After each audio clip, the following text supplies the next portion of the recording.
Gracias. Ok.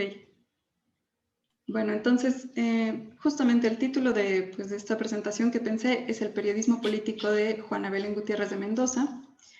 Y pensé en ofrecerles como tres partes principales, que sería primero un contexto para entender la figura de esta mujer y su trayectoria, un panorama un poco del periodismo de mujeres y sobre todo de la retórica y los estudios que se han hecho de estas mujeres en el siglo XIX y principios del XX.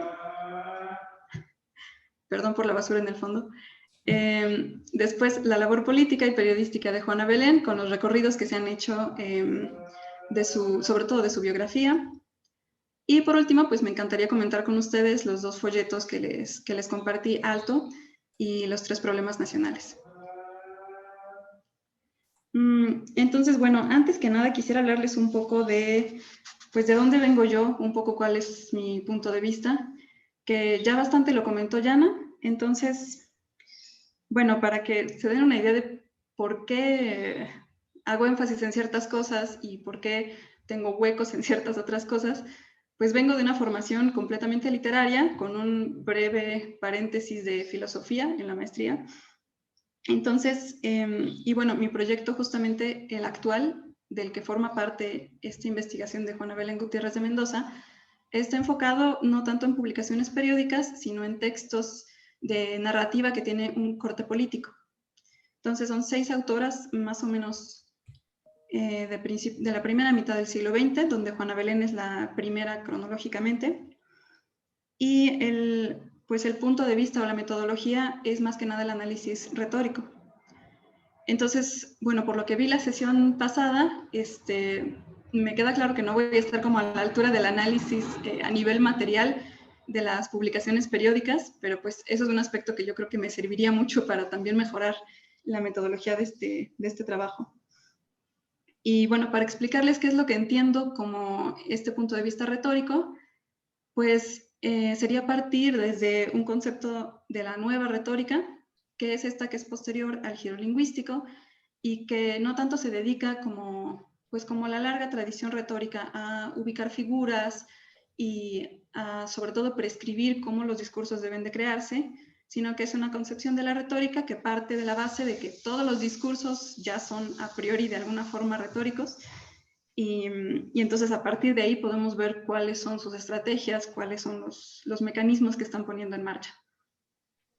Entonces, para esto, en México tenemos la fortuna de tener dos excelentes exponentes de esta retórica. Una de ellas, desgraciadamente, ya no está viva, que son Elena Beristain y Ramírez Vidal, que trabaja allí mismo en Filológicas.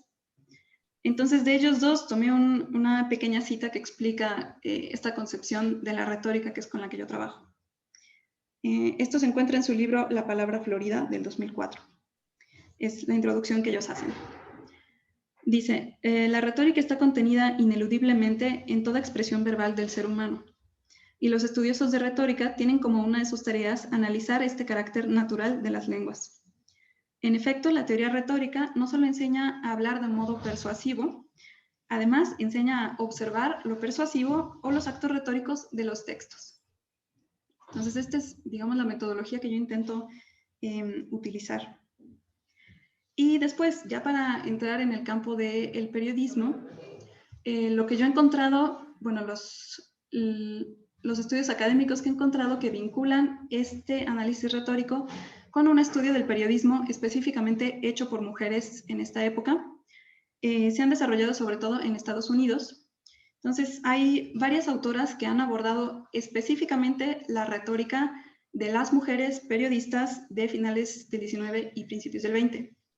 Entonces, les digo los nombres rápidamente, pero si a cualquiera le interesan las referencias precisas, yo con muchísimo gusto se las paso.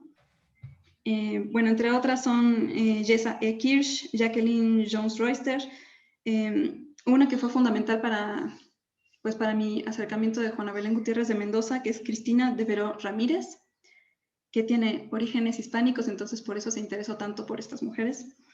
Y también está Jocelyn Olcott, que aborda mucho el trabajo periodístico de las mujeres en esta época y su influencia en la Revolución Mexicana. Entonces, ellas parten insisto, desde el ángulo retórico y desde el ángulo del periodismo. Y por otro lado, en lo que respecta a la figura de Juana Belén Gutiérrez de Mendoza en el contexto mexicano, ella sobre todo ha sido trabajada por historiadores e historiadoras. Y esto, bueno, tiene varias razones, pero la principal es que les interesa más una recuperación del personaje y de la figura, y hasta ahora no tanto, vamos a ver un poco las causas, el análisis de sus textos. Entonces, tenemos un estudio que es fundamental para acercarse a este personaje, que es de Ángeles Mendieta Alatorre, publicado en 1983, que se titula Juana Belén Gutiérrez de Mendoza, extraordinaria precursora de la Revolución Mexicana. Entonces, como ven, esto ya marca un poco el tono de cómo se hacen las recuperaciones históricas de esta figura. Siempre es un poco idealizando el personaje y tratando de desmarcarla de su contexto como si fuera una situación excepcional, ¿sí? Mientras que es bastante interesante, de hecho, ver cuáles son los vínculos de ella con otras mujeres de la época, con otros círculos, cuáles eran sus redes de apoyo, etcétera, ¿no? Bueno, otro texto fundamental es de Alicia Villarreal, que se titula Justicia y Libertad, Juana Belén Gutiérrez de Mendoza. Este fue publicado por DEMAC, que, como saben, es un proyecto significativamente que se dedica a la recuperación de la historia de las mujeres en México. Apareció en 1994 y justo tiene ese ángulo, como vamos a recuperar esta mujer que es una predecesora de nuestra participación política. Y por último, hay un artículo excelente de Ana Lau Jaiben que se titula La participación de las mujeres en la Revolución Mexicana, Juana Belén Gutiérrez de Mendoza. Entonces, yo diría el primero, el de Ángeles Mendieta, y el último, el de Ana Lau Jaiben, son los que más ayudan a aportar documentación nueva al estudio de este personaje. Entonces, están las que estudian el personaje como para recuperarlo en la historia, y luego tenemos varios estudios que la mencionan como parte de, pues sí, como de un panorama más general de participación de las mujeres en la Revolución Mexicana, que es también otro ángulo desde donde se puede uno acercar esta figura. Entonces, en este sentido, tenemos de Marta Eva Rocha Islas, Los rostros de la rebeldía, que es un estudio interesantísimo de todas las veteranas que ella pudo encontrar en un registro nacional de la Revolución Mexicana. Luego está de Ángel Gilberto Adame, de Armas Tomar, feministas y luchadoras sociales de la Revolución Mexicana, también muy, muy completo. Hay una obra colectiva del Instituto Nacional de Estudios Históricos de la Revolución Mexicana, que por supuesto se interesó por esta figura, que se llama Las mujeres en la Revolución Mexicana. Y otro más que me ha parecido muy útil es uno titulado Mujeres Insurgentes, también una edición colectiva que salió en Siglo XXI en el 2010. Entonces, bueno, para vincular un poco con con la metodología que entendí la vez pasada que ustedes están realizando, me gustaría señalar algunos aspectos en los que yo creo que el ángulo retórico dialoga bastante bien con su metodología. Bueno, por un lado que se enfatiza el texto no solamente como un contenido como flotando en el espacio, sino como una parte de una discusión más general, o sea que se tiende a resaltar la intertextualidad y las influencias y los efectos de los textos en otros textos y en otros discursos, que también se mira desde la retórica como desde, por lo que entiendo, el énfasis en la materialidad, se mira el texto en su entorno histórico-político y también económico. Y bueno, que también se reflexiona sobre los géneros como estrategias comunicativas que están buscando también en sí mismos determinar un público objetivo, que están tratando de crear una comunidad de lectores y que marcan ciertas intenciones del texto y que quieren producir ciertos efectos. Entonces, esa es la medida en la que yo pienso que puede haber un diálogo interesante aquí entre las metodologías. Ok, enseguida, para entrar a la segunda parte de... Bueno, todo eso fue un poco solo la introducción. Para entrar a este contexto del periodismo de mujeres en el siglo XIX, pues solo darles algunos datos históricos como bien de base, que seguramente ya conocen, que bueno, durante el Porfiriato, pues fue una época en la que cambió bastante el rol de las mujeres. Por un lado, porque se promovió bastante la educación de las mujeres en este periodo, y aquí hay que señalar una cosa, que se promovía, pero siempre dentro de una concepción bastante conservadora de lo que es el ámbito que le correspondía a la mujer y cuáles eran las actividades que, pues, que les eran propias, ¿no? Entonces, por un lado, había énfasis en la educación femenina, que tuvo efectos inesperados de emancipación, y por otro lado, pues estaba transformando bastante la industria y desarrollándose, sobre todo al norte del país, y esto hacía que fuera necesaria más mano de obra, es decir, que las mujeres, se quisiera o no, fuera su rol social o no, estaban entrando a trabajar en las fábricas. Y aquí hay un elemento que es interesante que vincula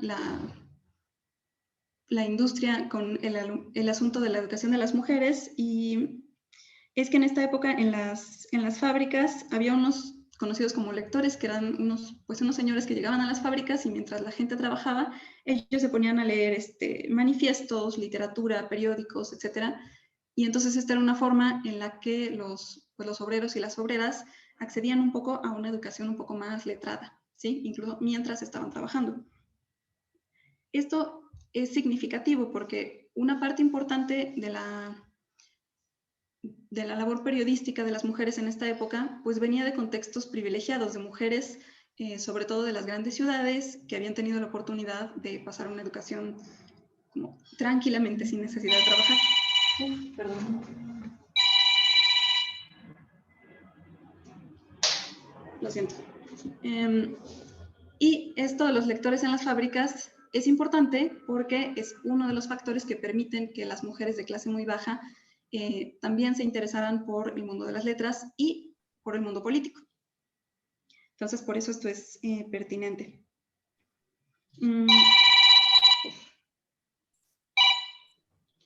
Entonces, perdón otra vez, aquí cabe señalar que había, bueno, que no todo el país estaba en las mismas condiciones, por supuesto, es un país enorme. Entonces, había regiones un poco más progresistas que otras. Por ejemplo, es muy conocido, bueno, creo que es muy conocido que en Yucatán, hubo un gran avance a los principios del movimiento feminista. Lo siento, no sé cómo poner en silencio esto. Entonces, en Yucatán había un ámbito bastante más progresista. Ahí es donde las maestras, que eran una profesión para la que se educaba mucho a las mujeres, se empezaron a organizar a principios del siglo XX para luchar por sus derechos, para exigir el voto femenino, etc. Y Juana Belén Gutiérrez de Mendoza va a formar un poco parte de esto en algún punto.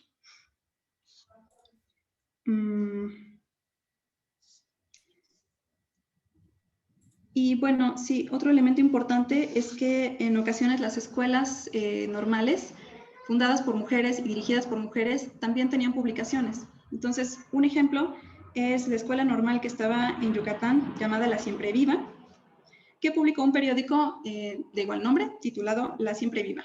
Entonces, era un caso excepcional, digamos, porque era creado por mujeres y dirigido por mujeres también. Y bueno, en esta época lo que más encontramos son publicaciones periódicas que estaban dirigidas a mujeres, o sea, publicaciones que estaban tratando de construir un público lector en las mujeres, pero que estaban escritas por hombres. Entonces, al respecto, pensé que sería útil citarles una tesis que yo conozco y un proyecto que está ahí en la UNAM. En el proyecto Impresos Populares Iberoamericanos, dentro de él tienen varias colecciones. Es un proyecto que está muy enfocado en la recuperación archivística, entonces por eso pensé que les interesaría. Entonces, en este proyecto tienen varias colecciones, una de las cuales, la Vanegas Arroyo,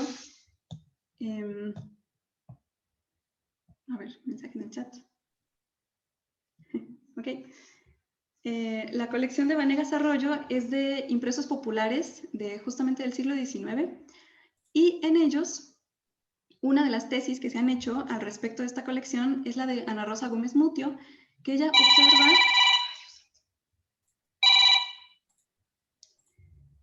observa cuál es el rol de las mujeres en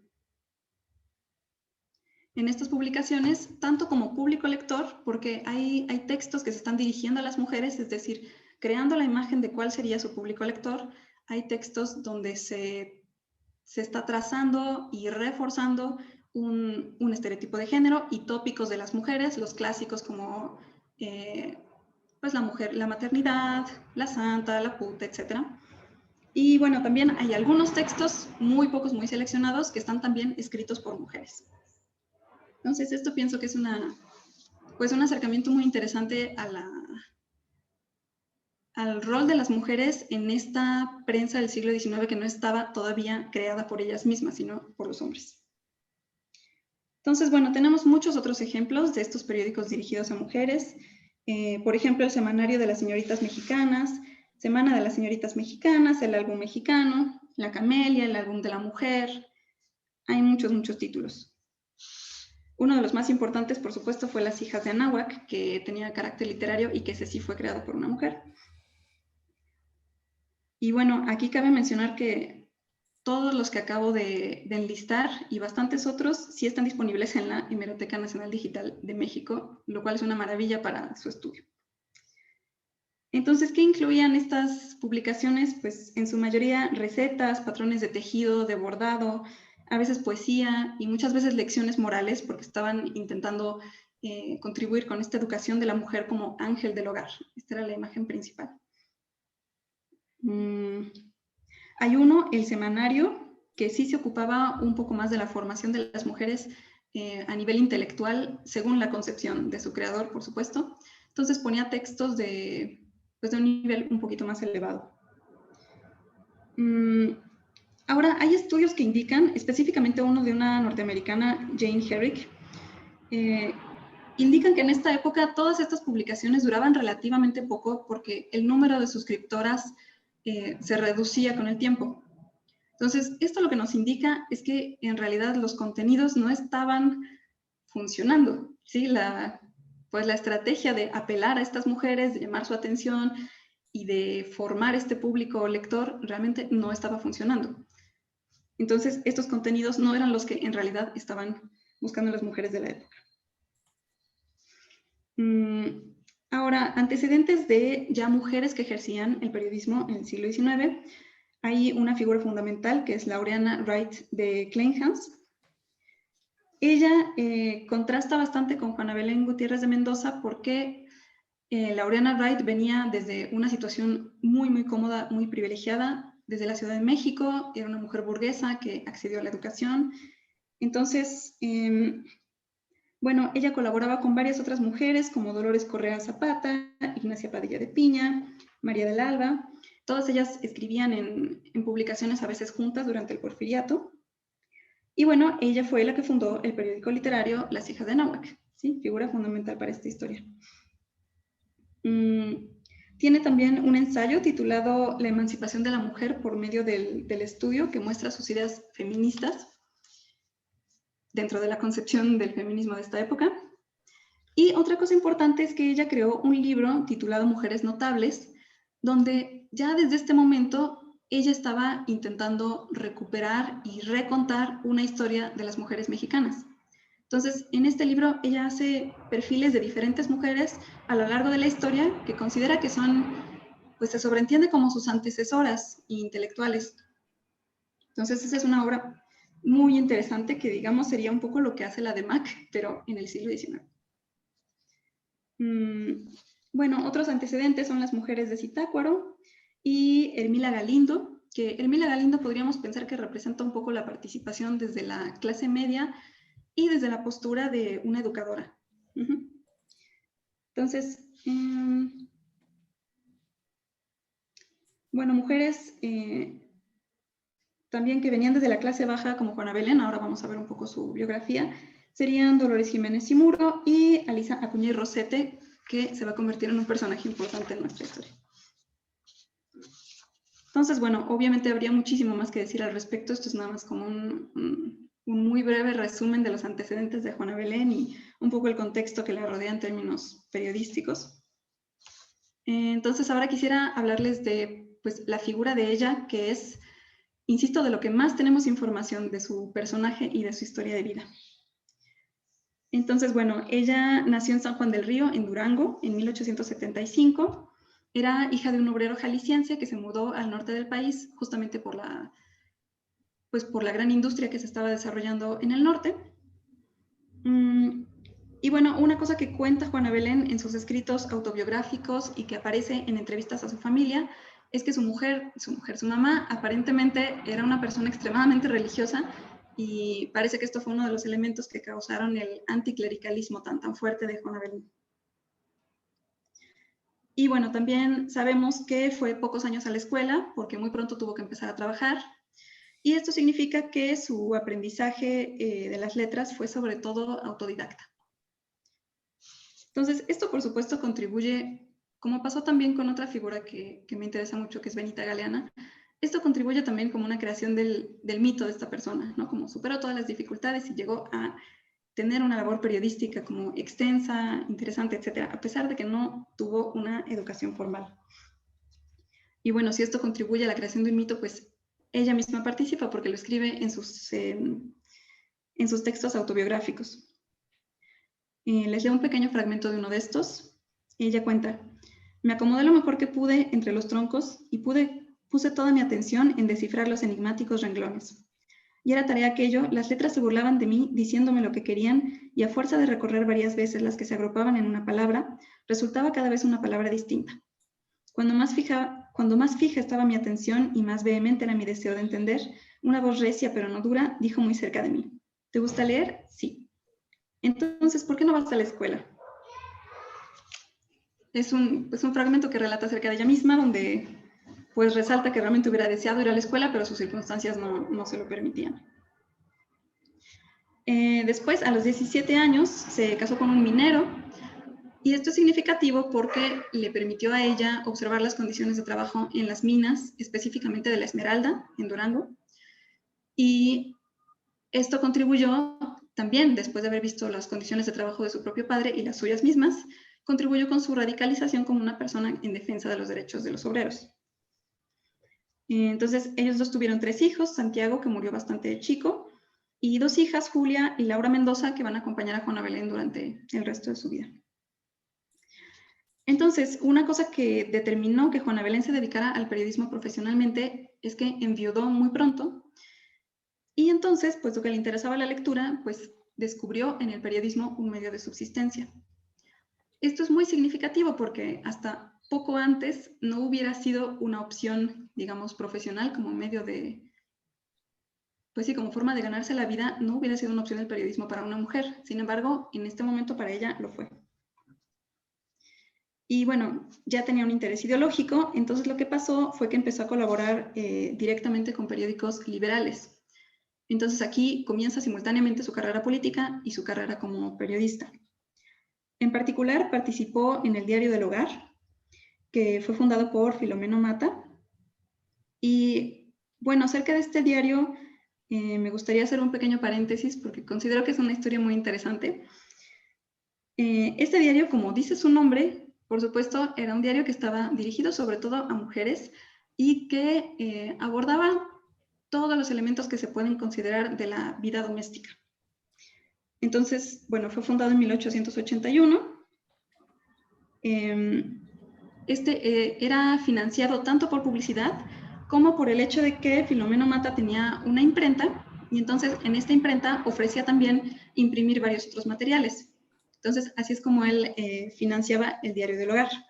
Es decir, no era necesariamente con suscripciones, sino publicidad y uso de la imprenta. Entonces, efectivamente, se dedicaba al ámbito de lo familiar y lo casero. Entonces, entre sus contenidos, en un principio, estaban un menú todas las veces, de modo que se llegó a conocer como el Diario de los Frijoles. Había crónicas de modas, anécdotas de artistas, de entregas de premios, de espectáculos, y estaba sobre todo dirigido a la clase ilustrada, clase media ilustrada de las ciudades, de los medios urbanos. Pero tenía colaboradores de muchas partes del país. Por eso es que Juana Belén, desde el norte, pudo colaborar con este periódico. Entonces, lo que pasó con el Diario del Hogar, que a mí me parece fascinante, es que la línea editorial se fue transformando poco a poco hacia la política nacional e internacional. Entonces, conforme se iba reeligiendo Porfirio Díaz, se iba haciendo un poco más explícita cada vez más la postura antirreeleccionista de este periódico. Entonces, de esta forma, a partir de 1888 ya era una publicación que estaba abiertamente opuesta al régimen de Díaz. al nivel que incluso apresaron a Filomeno Mata. Y bueno, a partir de este año, pues aunque se sigue titulando El Diario del Hogar y parece un poco descolocado el título con los contenidos, pues se vuelve plenamente un periódico en defensa de la libertad de prensa y de la democracia. Y entonces es de hecho en esta segunda fase, en el momento en el que Juana Belén Gutiérrez de Mendoza está publicando en este periódico. Es en la fase en la que ya se trata de un periódico plenamente político. Y bueno, una cosa que es importante señalar es que si Juana Belén participó en el Diario del Hogar y también en El Hijo del Aguizote en esta época, lo hizo de manera anónima. Entonces es extremadamente difícil o casi imposible pues, localizar cuáles son los textos de ella que aparecen en estas publicaciones. A ver, mensaje del chat. Ajá, por ejemplo. Y bueno, entonces, una cosa que pasó a partir de su participación en estas dos publicaciones es que entró en contacto con los hermanos Flores Magón, que es algo que va a determinar su carrera absolutamente, y su postura política se empezó a decantar más. Ella venía de un liberalismo muy clásico, como digamos, desde su entorno familiar había recibido un liberalismo, digamos, al estilo Juárez, y a partir de su contacto con los Flores Magón, su postura política se dirige más hacia el anarquismo. Entonces, en este momento se dice en los estudios, dicen tanto Mendieta Latorre como Villaneda, que ella elaboró un reportaje sobre las minas de la Esmeralda, precisamente, que como los dueños de la mina lograron localizar a pesar del anonimato del texto, que ella era la autora, entonces la hicieron apresar y esta fue la primera vez de muchas que Juana Belén pisó la cárcel y salió un tiempo después. Entonces, bueno, una vez que salió de la cárcel, lo que hace es que se traslada a Guanajuato en 1901 y ahí es donde comienza la que va a ser su empresa periodística más duradera, que es el semanario Vesper. Este desde un principio lo hizo con la colaboración de Elisa Acuña y Rossetti. Ahora, según unos datos que aparecen en el artículo de Analau Jaiben, que entrevistó a miembros de la familia de Juana Belén, ellos explican que esta primera venta, bueno, esta primera fase de Vesper, que fue financiada con simplemente lo que Juana Belén tenía de recursos en ese momento. Dicen que vendió unas cabras y que vendió unas acciones que tenía de la mina de su esposo para poder financiar este primer momento de Vesper.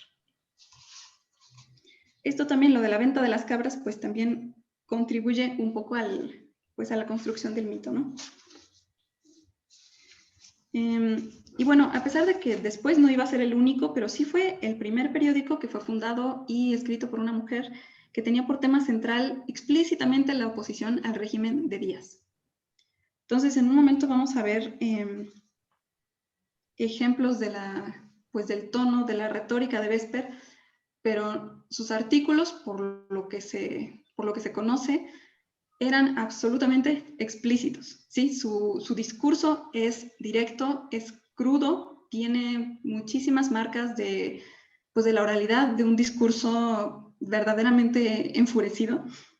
Entonces no tiene absolutamente nada que ver con la, digamos, delicadeza que se había promovido en el discurso femenino durante las etapas anteriores. Entonces, aquí una cosa interesante que encontré es una reacción de un periódico de Guanajuato titulado La Voz de México. Publicaron una nota que se llama Una jacobina que insulta, justamente el año en el que Juana Belén fundó Vesper en la ciudad.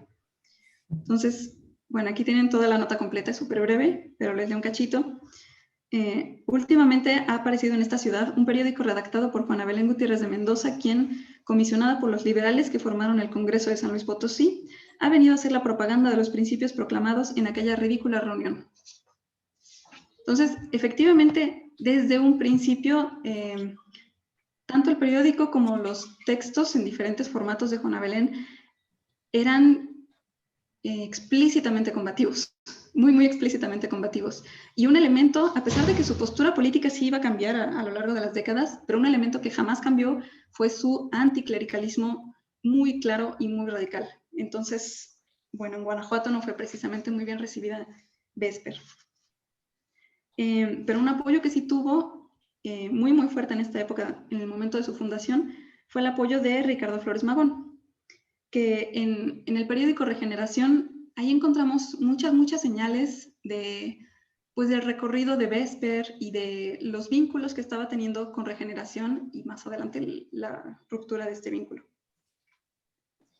Entonces, les leo un fragmento de un texto que apareció en Regeneración, el periódico de los Flores Magón, el 16 de mayo de 1901. Entonces, seguimos en el año de la fundación de Vesper. Dice: ahora que muchos hombres flaquean y por cobardía se retiran de la lucha por considerarse sin fuerzas para el combate encaminada a la reivindicación de nuestras libertades, ahora que muchos hombres sin vigor retroceden espantados ante el fantasma de la tiranía y llenos de terror abandonan la bandera liberal para evitarse las fatigas de una lucha noble y levantada, aparece la mujer, animosa y valiente, dispuesta a luchar por nuestros principios, que la debilidad de muchos hombres ha permitido que se le pisotee y se le escupa. La señora Juana Belén Gutiérrez de Mendoza acaba de fundar en Guanajuato un periódico liberal, Vesper, destinado a la defensa de las instituciones liberales y democráticas. Y bueno, continúa con más halagos de esta publicación Vesper, que, insisto, no solamente son en el momento de su fundación, sino que seguido aparecen referencias en años posteriores, los diferentes momentos en los que Vesper es clausurado y se decomisan las imprentas, etcétera. Frecuentemente en Regeneración aparecen notas que defienden la libertad de expresión, dando por caso específico lo que el gobierno estaba haciendo respecto a Vesper. Y bueno, aquí al hablar del apoyo de Ricardo Flores Magón, pues necesariamente tenemos que hablar de el anarquismo un poquito más en general. Y me gustaría comentar solamente un poquitín acerca de cuál es la relación del anarquismo con el feminismo o con una noción general de emancipación de las mujeres. Entonces, igual y algunos de ustedes ya conocen esto más que perfectamente, solo hago un resumen rapidísimo. Sí forma parte de una corriente importante del anarquismo, una defensa de la igualdad entre los hombres y las mujeres y un reconocimiento del trabajo doméstico, de reproducción y de cuidados como un trabajo no remunerado y una forma de explotación. Entonces, esto aparece explícitamente en un capítulo, por ejemplo, de La conquista del pan, de Kropotkin, y aparece también en el pensamiento de Bakunin. Para él, el anarquismo llevaba intrínsecamente la igualdad entre los hombres y las mujeres, y él consideraba a las mujeres como un sujeto pleno de la emancipación.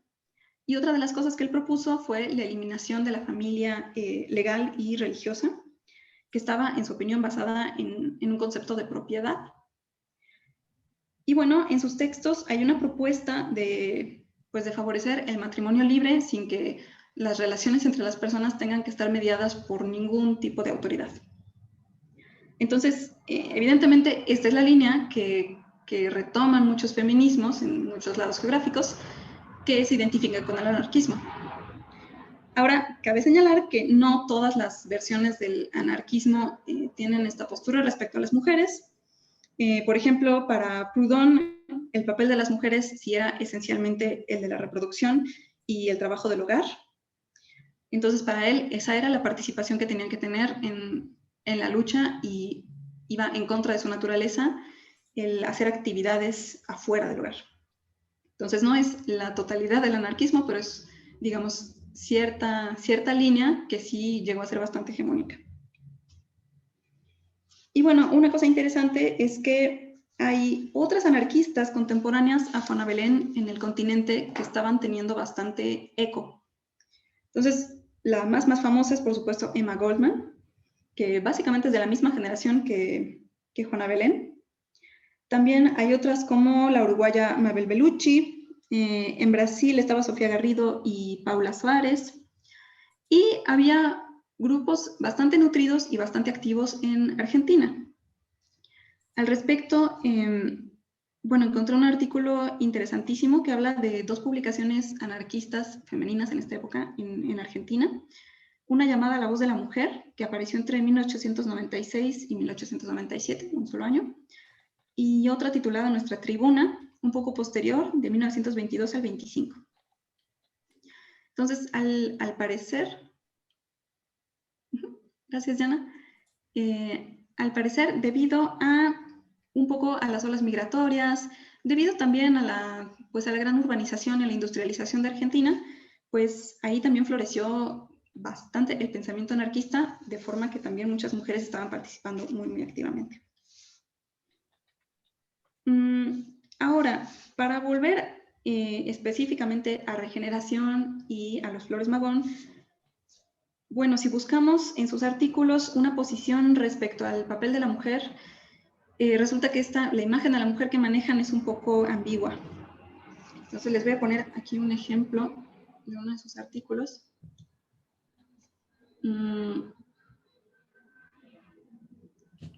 Igual no vale la pena leerlo todo, pero es un artículo titulado tal cual Mujeres Heroicas. Entonces, la idea principal es agradecer o valorizar la participación política de las mujeres, pero si observamos las frases con las cuales lo hacen, pues podemos notar que en realidad siguen inscritos en una imagen, sobre todo decimonónica, de la mujer, cuáles son sus roles, cuáles son sus ámbitos de acción. Entonces simplemente veamos las frases que están en negritas. El complemento del hombre, ese ángel que lo ayuda, habla de la política como afanes masculinos, habla del bello sexo, y bueno, en el segundo párrafo específicamente dice las femeninas comodidades de una vida ociosa y sin objeto, es decir, es naturalmente femenino el ocio y el no tener propósito en la vida, y lo pone a las labores sanas y viriles de la lucha por los ideales. Cosa que reitera también en el último párrafo, vivir tranquila y perezosamente en el hogar. Entonces tenemos simultáneamente la adjudicación del ámbito del hogar a las mujeres por naturaleza y la desvalorización de todas las actividades que ocurren adentro del hogar. Entonces, bueno, esto nos da una idea un poco, pues sí, nos da una entrada a cómo concebían las mujeres en el periódico Regeneración.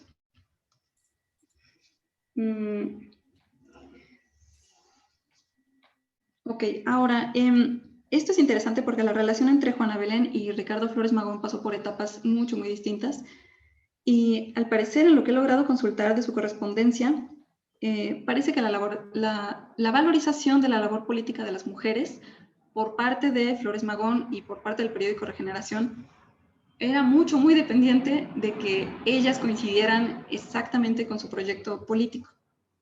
Al parecer, en situaciones en las que las mujeres estaban teniendo posturas políticas un poco distintas o tenían disputas, ya fueran teóricas o en cuanto a las vías de acción concreta con los hermanos Flores Magón, entonces ellos ya no valoraban tanto la participación femenina en la vida pública. Vamos a ver un ejemplo muy claro con la relación con Juana Belén. Y bueno, por supuesto, en el momento de su fundación, Vesper coincidía plenísimamente con el proyecto, con la ideología, incluso con el vocabulario, con los estilos retóricos de Regeneración.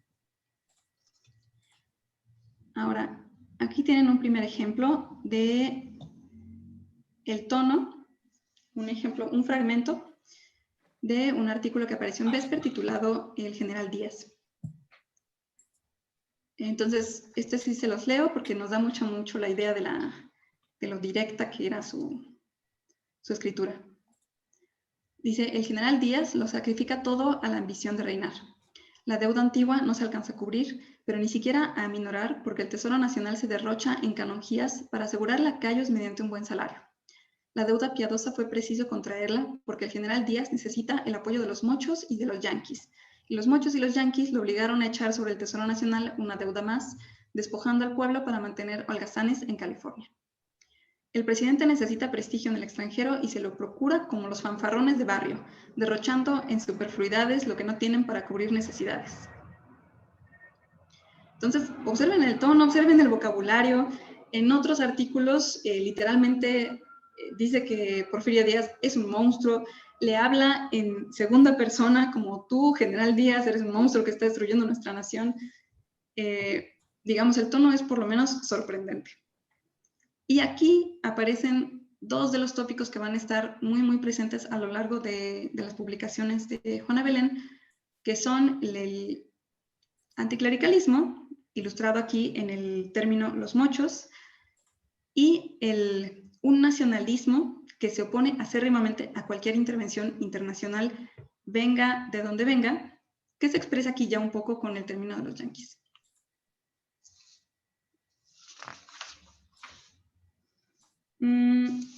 Entonces, bueno, lo que pasó con la publicación de Vesper en Guanajuato no duró mucho tiempo.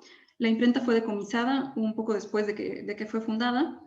Y entonces Juana Belén lo que hizo fue que se trasladó a la Ciudad de México, donde había un grupo de resistencia liberal que estaba pues, bastante mejor organizado, era más grande, y la recibieron pues con los brazos abiertos. Ahí tenía específicamente el contacto de Santiago de la Hoz, que era miembro de este grupo literal, que ya estaba bien establecido en la ciudad y que le ayudó a ella a también volver a establecer su imprenta y volver a publicar Vesper. Bueno, una cosa interesante es que en sus escritos autobiográficos, Juana Belén cuenta que en este momento en el que se traslada a la Ciudad de México, aumentaron mucho sus suscriptores de Vesper y que con eso tuvo bastantes más facilidades económicas para continuar su publicación. Entonces parece que en Guanajuato estaba como apenas sobreviviendo gracias a los ahorros, a la venta de las cabras y de las acciones, y en cambio, poco de tiempo después que se trasladó a la Ciudad de México, ya pudo vivir de suscripciones. Ahora, en su tiempo en la Ciudad de México, Juana Belén formó parte del grupo liberal que estaba encabezado por Camilo Arriaga y que había celebrado el primer Congreso Liberal en San Luis Potosí en 1901, el mismo año que ella llegó a Guanajuato y fundó Vesper. Entonces, esto es muy importante porque su actividad periodística siempre fue de la mano con una actividad política en todo este tipo de grupos, clubes, toda forma de organización política que encontraba en la ciudad en la que fuera. Bueno, fue tan constante como su publicación de periódicos y de folletos.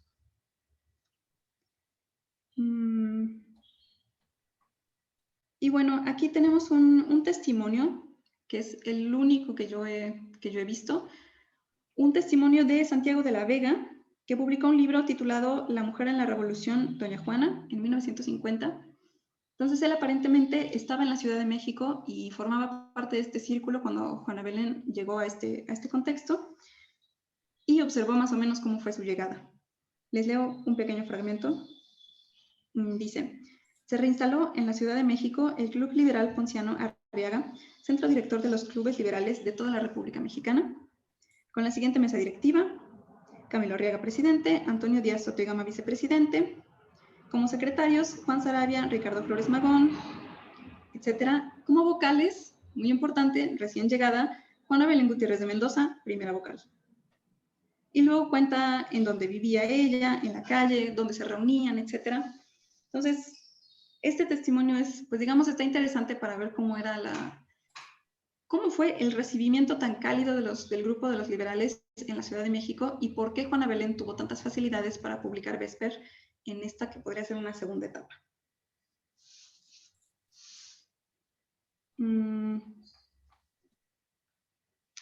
Bueno, como era de esperarse, en algún punto varios miembros de este grupo liberal fueron arrestados porque evidentemente se oponían de manera muy directa al gobierno de Díaz. Entonces, esto marca un momento crucial en la historia de ella y de este grupo liberal, porque muchos de ellos, una vez que salieron de la cárcel, se exiliaron en Estados Unidos, en el sur de Estados Unidos. Y aquí hay un elemento que es interesante para entender cómo continuaron con la publicación de sus textos y cómo establecían vías de comunicación entre el exilio y el territorio mexicano. Entonces, al parecer, a varios de los miembros de este grupo liberal, de hecho, les facilitó el estar en Estados Unidos, el poder continuar con sus periódicos, porque ya en México, Díaz había explícitamente prohibido que se publicara cualquier periódico por cualquiera de estos miembros del grupo liberal, pero en Estados Unidos ellos podían publicar sus cosas y podían mandarlas a México fácilmente porque había una norma según la cual el gobierno mexicano estaba obligado a respetar las transacciones postales con Estados Unidos y también estaba absolutamente prohibido abrir los paquetes que venían de Estados Unidos. Entonces, esto les convino mucho a todos estos periodistas liberales y lo aprovecharon. Entonces estaban publicando en Estados Unidos y mandando a México. Y bueno, esto permitió que Juana Belén siguiera publicando Vesper, primero en Laredo y después en San Antonio, Texas. Esto es como un tercer momento. Como ven, Vesper fue una publicación bastante nómada que seguía, digamos, las actividades políticas y los escapes forzados de Juana Belén. Entonces tuvo su momento en Laredo y en San Antonio, Texas.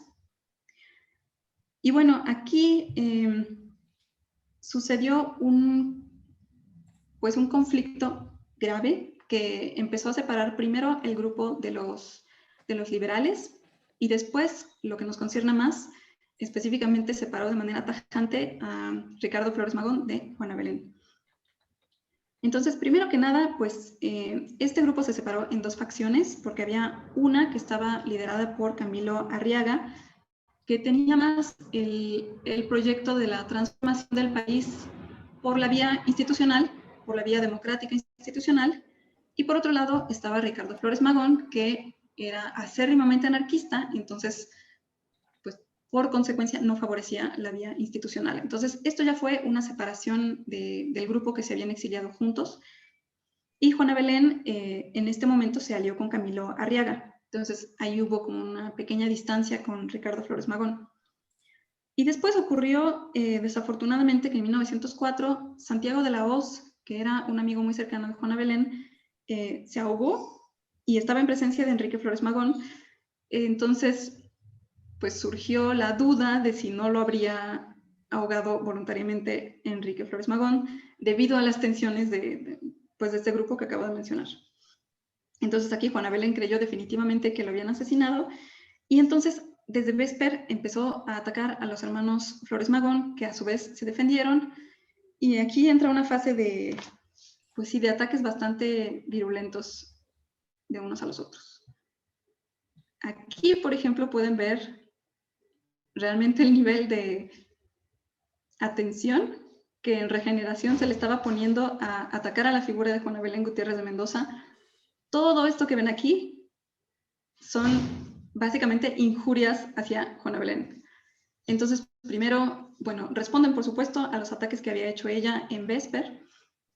Ella, la crítica que había hecho era que los hermanos Flores Magón, ella decía que eran unos cobardes por haberse exiliado, decía que estaban cobrando por entrar a escucharlos hablar, decía que estaban comercializando y decía que eran demasiado fanáticos de los estadounidenses y de la escena del movimiento obrero estadounidense, y que estaban, digamos, minando tanto la identidad nacional como la soberanía nacional al estar promoviendo todos estos vínculos con la Internacional Obrera, con grupos de obreros organizados en otros países. Entonces, en todo este texto que ven aquí, pues hay una defensa de los ataques de Juana Belén, y también hay ataques bastante directos a Juana Belén. Uno de los cuales,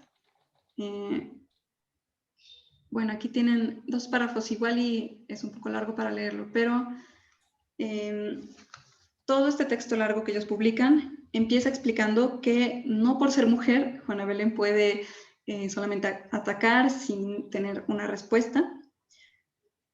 Y hacen un poco ataques personales en el sentido de que dicen que ella no cumple o no tiene las virtudes femeninas, y a pesar de eso quiere gozar de los privilegios de ser mujer, como el ser tratada diferente. Y un segundo elemento que ellos abordan en como la mitad del largo texto es que acusan a Juana Belén de tener una relación personal con Elisa Acuña y Rosete. Entonces, en esto pues también demuestran una postura bastante explícita respecto a cuál es el rol de las mujeres, cuáles son sus obligaciones sociales y cuáles son, digamos, las fronteras que no deberían de transgredir. Todo esto, si les interesa el chisme, está en la Hemeroteca Nacional. Pero bueno, digamos, aparte del chisme, hay cosas que sí son, digamos, pertinentes que podemos encontrar en esta disputa. Y bueno, por un lado, que en todo este texto, que de verdad recordemos el tamaño, pues hacen un recorrido de las relaciones de Juana Belén Gutiérrez de Mendoza y de Vesper con los Flores Magón y con Regeneración. Entonces, a pesar de que es un recorrido redactado desde el enojo y desde la rabia, pues sí nos aporta datos históricos bastante interesantes que en efecto confirman lo que cuentan las principales biógrafas, que son Mendieta Latorre y Villaneda, sobre Juana Belén. Y luego otro elemento que es muy interesante, por supuesto tomarlo en su contexto, pero aquí cuentan que en el primer momento en el que Vesper se publicaba en la Ciudad de México, que Juana Belén estaba escribiéndole a los Flores Magón para pedirles dinero para financiar su publicación. Entonces, esto ellos lo escriben como un reclamo, pero pienso que es muy probable que sí sea verdad, porque efectivamente, por más que ella fuera bien recibida por el grupo de los liberales, es normal que para simplemente comprar una imprenta y fundar desde cero, ella necesitara un financiamiento. Entonces, todo indica que sí lo recibió desde los Flores Magón y desde el periódico Regeneración. Bueno, otro elemento que cuentan que a mí personalmente me pareció interesante es que justamente Juana Belén había pasado ya tantas veces por la cárcel de Belén que ya había historias de cómo ella hacía arengas políticas al interior de la cárcel, de cómo ella y Elisa Acuña intentaban conseguir adeptas entre las otras mujeres encarceladas. Entonces esto me parece, ellos obviamente lo cuentan por el lado negativo, ¿no? Pero pues sin querer están transmitiendo una información bastante interesante de cómo Juana Belén, además de publicar muchísimo, pues también encontraba cualquier oportunidad para, pues también mediante la oralidad, ejercer su actividad política, ¿no? Y esto es otro de los elementos que también me hacen mucho eco con esta otra autora un poquito posterior, que es Benita Galeana. Ella igualmente pasó por la cárcel, dicen que como 90 veces, y en uno de los fragmentos de su autobiografía cuenta cómo en la cárcel, junto con otras mujeres comunistas, también se organizaban, también hacían demostraciones. Entonces, esto de la comunidad femenina creada en la cárcel, en estas dos instancias, me parece simplemente pues como una beta interesantísima a explorar, si es posible. Entonces, eso viene aquí en el regaño de Regeneración. Entonces, puesto que Juana Belén era tan anti-yanqui y puesto que consideraba como cobarde escapar del país, entonces, naturalmente, lo que hizo fue regresar a México relativamente pronto, en 1905. Entonces, en esta época vuelve a continuar la publicación de Vesper en la Ciudad de México, es decir, insiste en mantener el semanario. También participa en la reanudación del periódico La Corregidora, que era de Sara Estela Ramírez, otra de las periodistas esenciales de esta época. Entonces, este periódico, La Corregidora, de Sara Estela Ramírez, también había gozado del apoyo de Regeneración. Entonces, digamos que había toda una red entre estos periódicos, que, por ejemplo, en una nota del 15 de junio de 1901, en Regeneración, ellos dicen: la franca manifestación de nuestros apreciables colegas nos fortalece para continuar la lucha, quizá con mayor vigor que antes, pero entre todas esas manifestaciones de amable diferencia o de sincera simpatía, hay una que nos alienta más y nos da mayor energía, y es la de nuestro nuevo y flamante colega, la corregidora de Laredo, Texas. Esta era una primera fase en la que la corregidora estaba en Texas. Dice que La Corregidora es un periódico de empuje hábilmente dirigido por la inteligente y bella señorita, la inspirada escritora Sara Estela Ramírez. Nos dedica frases de noble aliento y reanima nuestro espíritu de combate. Entonces, efectivamente, ella también formaba parte del grupo de amigos de los Flores Magón. Ella fue de las que los recibieron en Texas. Y se guarda por ahí una carta en la que ella lamenta muchísimo la ruptura tan desagradable entre Juana Belén y Ricardo Flores Magón, que los dos eran sus amigos, sus allegados y sus colaboradores. Ahora, otra vez de regreso en la Ciudad de México, Juana Belén también participó en la fundación de un periódico titulado El Partido Socialista. De este, desafortunadamente, no logré encontrar nada de información, pero tiene que existir. Y en este momento conoció a Dolores Jiménez y Muro, otra escritora esencial de esta época, de San Luis Potosí, y con ella fundó el Grupo Socialistas Mexicanos. Aquí también empezó a involucrarse con clubes femeniles y con grupos que estaban ya empezando a discutir temas explícitamente feministas. Entonces, una parte de su activismo con estos grupos, por ejemplo, el Club Político Femenil Amigas del Pueblo y el Club Hijas de Cuauhtémoc, creo que bastante famoso también. Bueno, con ellos, parte de su activismo era estar en contacto con la campaña de Madero para exigirle el voto femenino. Ahora, durante esta campaña, Juana Belén ofreció su apoyo bastante directo desde la prensa de Vesper. Entonces, en Vesper publicaba artículos que explícitamente daban su apoyo a Madero. Vamos a ver si tengo la cita.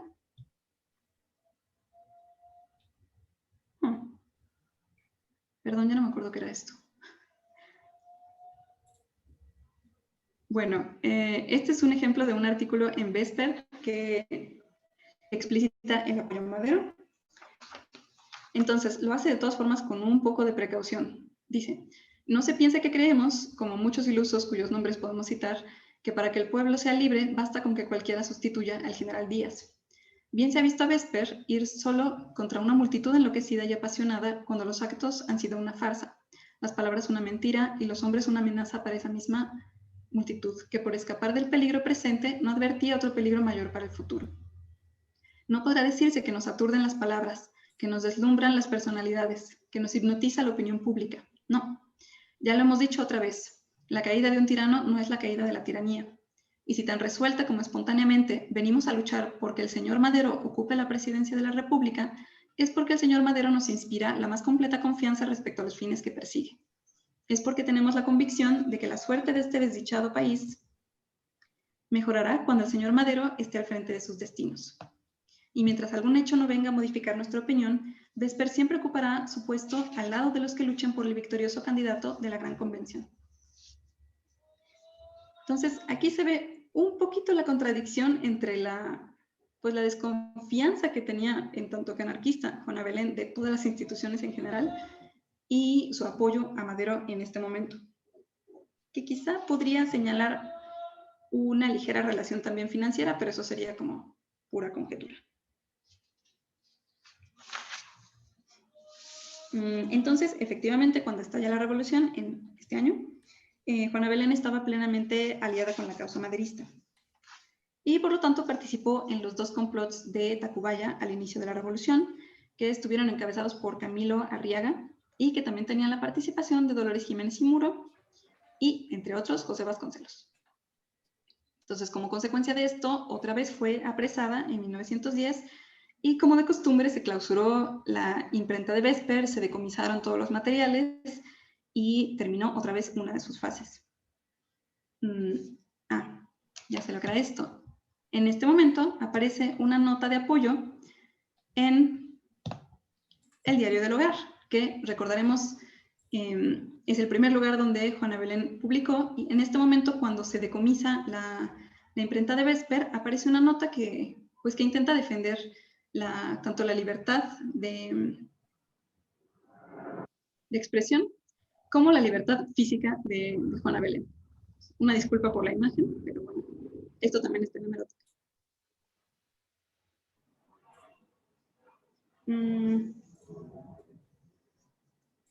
Ahora, otra pista que tenemos en los periódicos acerca de lo que estaba pasando en esta época, en 1911, Juana Belén aparece como una de las firmantes de este que está aquí, que es un manifiesto enviado por el Club Femenil Amigas del Pueblo, primero al secretario de Gobernación y después al presidente de la República. Aparece reproducido en El Tiempo el 26 de junio de 1911. Y es una de las primeras marcas explícitas de que Juana Belén estaba colaborando activamente con grupos feministas que ya empezaban a hacer exigencias al nuevo gobierno.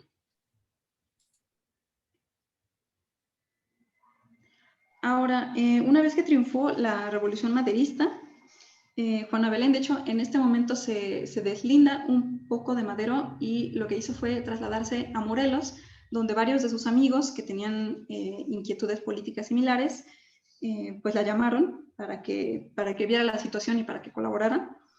Entonces, así es como llega a la zona zapatista y se involucra en el zapatismo directamente. cuando llegó allá, escribe en sus textos autobiográficos que pudo presenciar que la situación de los campesinos no había cambiado en absoluto en lo que llevaba del gobierno de Madero. Y entonces, pues, se metió de lleno con el ejército de Emiliano Zapata. Entre otras cosas, colaboró con los redactores del Plan de Ayala y también en... Sí, estaba en esta época.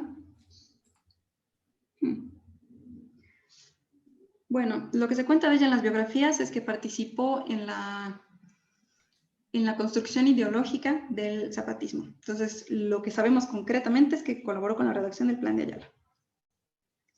Ahora, en el Plan de Ayala hay un proemio que está escrito por Dolores Jiménez y Muro, que es bastante interesante porque justamente era una persona muy cercana a Juana Belén, las dos estaban participando en el zapatismo, y entonces aquí se nota cómo pues compartían, digamos, la colaboración ideológica y periodística con el movimiento.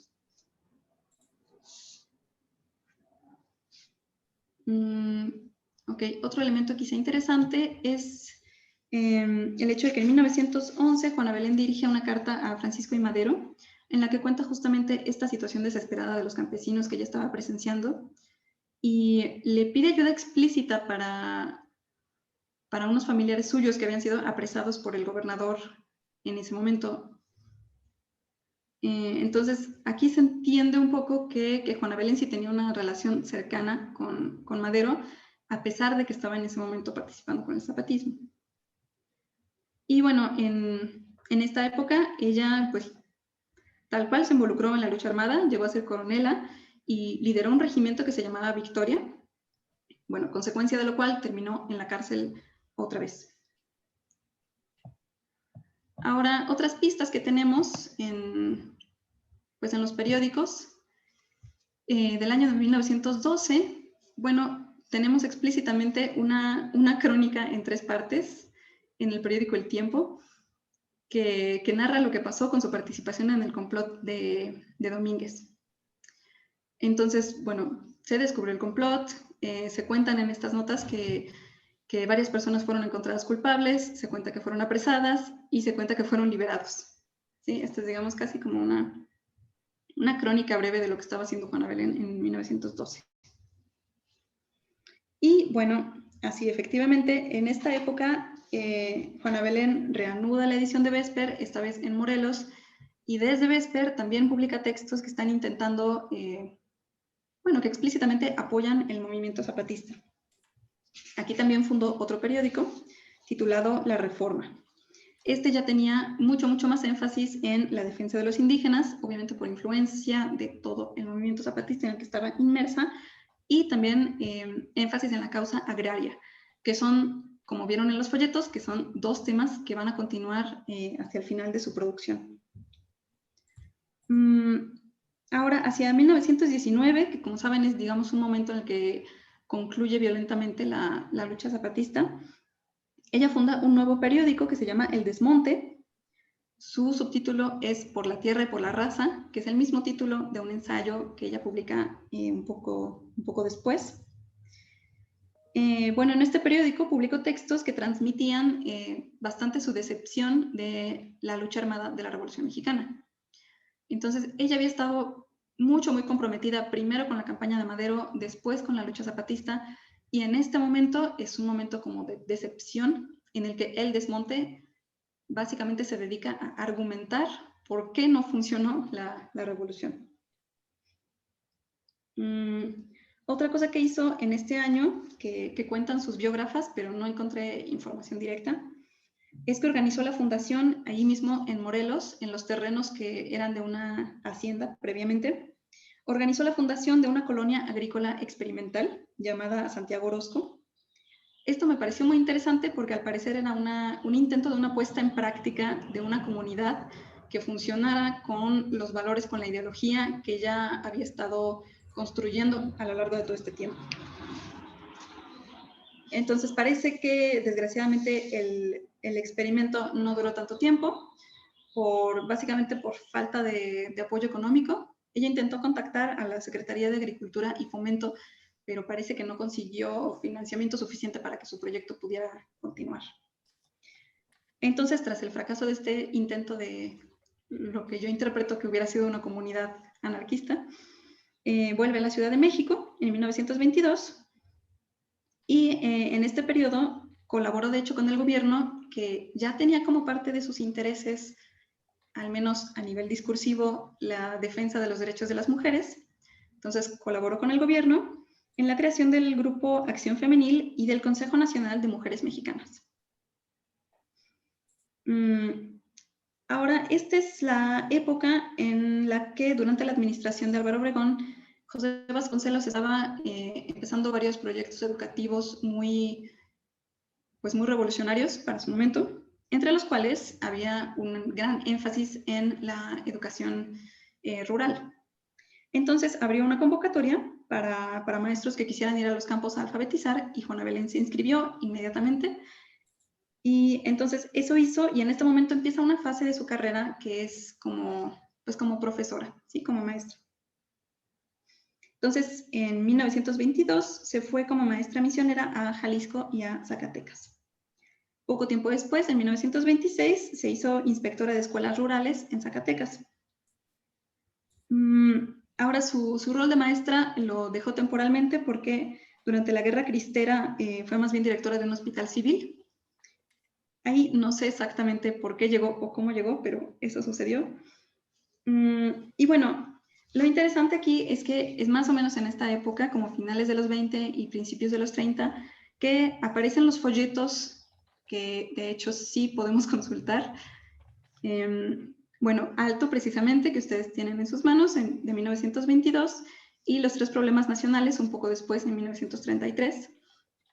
Y también en esta época aparece su ensayo largo, Por la tierra y por la raza, de 1924. Entonces, este texto, que es el que, bueno, de los que están disponibles, que a mí me parece más interesante, es un ensayo largo que tiene muchos elementos de manifiesto político, tiene algunos elementos, al igual como vieron en Alto y en Los tres problemas nacionales, algunos elementos como de reflexión cuasi filosófica acerca de pues de la naturaleza del ser humano, acerca de la identidad de los mexicanos, acerca de lo que se debe de hacer políticamente.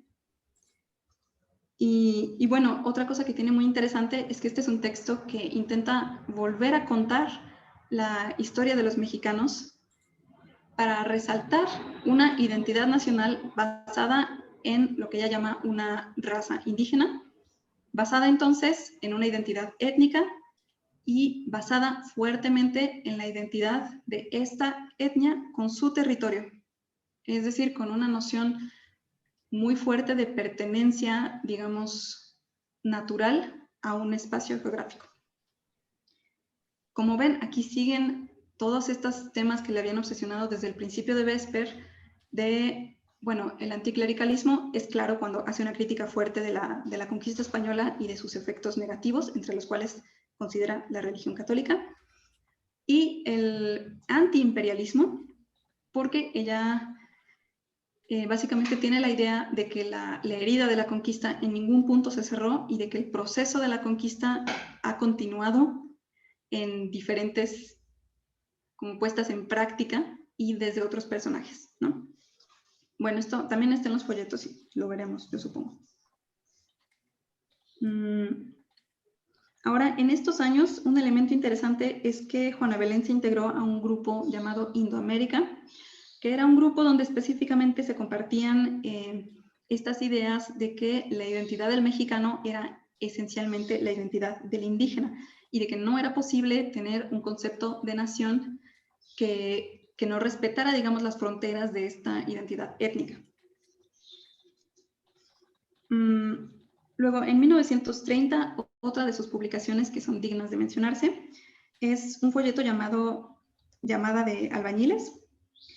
En este, Juana Belén ofrece su interpretación de las fases por las que pasó la revolución y, una vez más, como vimos en el periódico El Desmonte, también transmite su idea de que los propósitos verdaderos de la revolución no se lograron finalmente. Entonces, En este texto y en varios otros tenemos una postura explícitamente hispanófoba, ¿sí? Así como culpa a los yanquis en los primeros números de Vesper, pues como ustedes vieron en los folletos, culpa a los españoles en el pasado y en el presente de muchos de los problemas de México. Tiene una posición que puede decirse cerradamente nacionalista.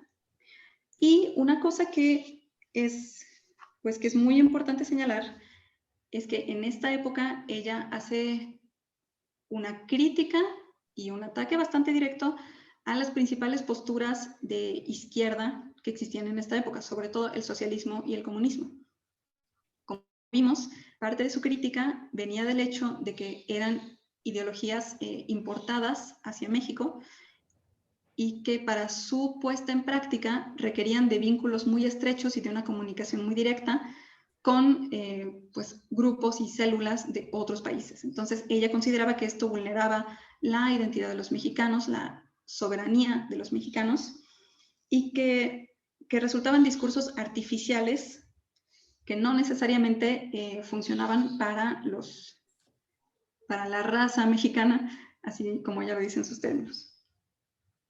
Entonces, esto me parece un elemento que yo creo que puede explicar en parte por qué la obra de Juana Belén Gutiérrez de Mendoza está tan abandonada, porque les voy a decir un poco más adelante, es extremadamente difícil encontrar textos de ella. No están recuperados en un solo archivo, no hay una colección en ninguna biblioteca que yo haya podido encontrar y que tampoco varias otras estudiosas de esta figura hayan podido encontrar. Entonces, es lo que me da la idea de que no soy necesariamente yo.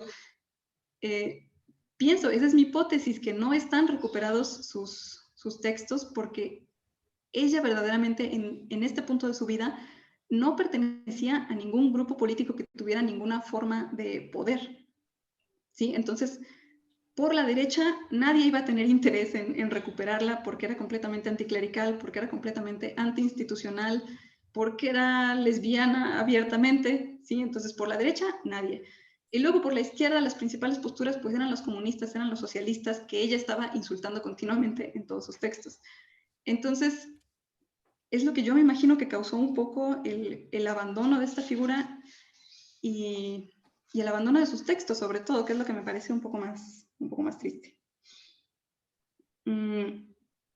Y bueno, ya acercándonos al final de su trayectoria, pues en 1932 por última vez vuelve a publicar Vesper en la Ciudad de México, que es una de las poquísimas imágenes que se pueden encontrar. Así se veía Vesper en su última etapa. Y bueno, al respecto de la distribución, en este momento Ana Lau Jaiven explica, según lo que descubrió en sus entrevistas con la familia de Juana Belén, que lo que hacía era que simplemente publicaba sus hojas y los repartían localmente en los grupos de gente con la que podría estar interesada. Repartían volantes y folletos en las calles y que las hojas sueltas las pegaban en los muros de la ciudad. Entonces, aparentemente como modo de distribución era simplemente personal, local y con los medios que estuvieran a sus manos. Después, bueno, otro elemento que también creo que ha contribuido con la poca recuperación hasta hace poco de esta figura es que en los años 30 ella se empezó a preocupar también bastante por el feminismo tal como ella lo concebía. Entonces, publica varios textos, bueno, varios folletos y ensayos que tienen que ver con problemáticas de la mujer. Por ejemplo, Preliminares de combate en 1935, Camisas de colores en el mismo año, y La República Femenina, que como vieron está mencionada en el prólogo de Concha Michel de Alto. Este es de 1936. Entonces, en los 30 se está ocupando de cuestiones femeninas, feministas. Pero su postura también era, digamos, muy poco popular porque ella partía de una concepción como biológica, sobre todo de las mujeres. Entonces, su idea del feminismo tenía como centro la maternidad y en tanto que el centro y el concepto más importante para el feminismo tenía que ser la maternidad, entonces la participación política no solo no era una prioridad, sino que para ella no era deseable. Entonces, a pesar de que en momentos anteriores había participado con grupos que exigían el voto femenino a Madero, en esta época, en los años 30, su discurso cambia hacia decir que explícitamente las mujeres no deberían de participar en las instituciones de los hombres, porque eso iba a hacer que se separaran de su naturaleza femenina, que estaba íntimamente ligada con la maternidad. Entonces, esto no es bueno, yo creo que no es una postura tan sencilla porque no viene desde un pensamiento conservador, no viene desde el discurso del ángel del hogar, viene desde todo este recorrido que ella fue haciendo del anarquismo, del indigenismo, de llegar al punto de defender la particularidad de las razas. Entonces, también está defendiendo la particularidad de los géneros. Para mí esta postura evoca no tanto las posturas más conservadoras que la preceden, sino posturas muy actuales, pues de una especie de feminismo separatista y un feminismo que, bueno, todos conocemos que hoy en día está muy vocal, que defiende la corporalidad de la mujer como un concepto fundamental. Entonces, efectivamente, en esta época no era el discurso imperante del feminismo porque era urgente conseguir el voto de las mujeres, conseguir la participación de las mujeres en la política. Entonces, pues también yo creo que eso puede explicar un poco por qué tampoco los textos de carácter feminista de Juana Belén han sido tan recuperados, porque es una postura a la que es difícil adherirse.